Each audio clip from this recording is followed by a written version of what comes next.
নমস্কার বন্ধুরা, আজ বানাবো কলা পাতায় ডিমের পাতুরি। কলা পাতায় ডিমের পাতুরি বানানোর জন্য দেখুন গাছ থেকে একটা কলা পাতা কেটে নিয়েছি। 4টে ডিম আগে থেকে সেদ্ধ করে নিয়েছি, ছুরির সাহায্যে সেটা হাফ ফালি করে নিচ্ছি। এদিকে গ্রেটারের সাহায্যে পেঁয়াজ, টমেটো, আদা, রসুন সব কিছু গ্রেট করে নিচ্ছি। জিরে, সর্ষে, পোস্তর পেস্ট, সর্ষের তেল, পরিমাণ মতো নুন, লঙ্কা গুঁড়ো, হলুদ গুঁড়ো সব কিছু দিয়ে ভালো করে মশলাটা মিশিয়ে নিয়ে ডিমের গায়ে ভালো করে লাগিয়ে নেবো। ওপর থেকে আরও একটু সর্ষের তেল আর কাঁচা লঙ্কা চেরা দিয়ে দেবো। আর এদিকে হাফ ফালি কলা পাতা তেল লাগিয়ে ভালো করে উনানের মধ্যে সেঁকে নিচ্ছি। ওই সেঁকার পাতাটা পাতুরিটা ভালো করে রেডি করে নিচ্ছি। উনানের মধ্যে কড়া বসিয়ে তেল দিয়ে পাতুরিটা দিয়ে 15 থেকে 20 মিনিট উল্টে পাল্টে ভেজে নিলেই হয়ে যাবে রেডি ডিম পাতুরি।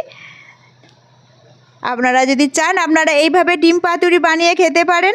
ভাত বা রুটির সাথে খেতে খুবই দুর্দান্ত লাগে। দেখুন ডিম পাতুরিটা কত সুন্দর হয়েছে, দেখলে বোঝাই যাচ্ছে না যেটা ডিম পাতুরি হয়েছে। হ্যাঁ, ওপর থেকে কিন্তু কাঁচা লঙ্কা চেরাটা দেবেন, তবেই ভালো লাগবে। আমার ভিডিওটা কেমন লাগলো কমেন্ট করে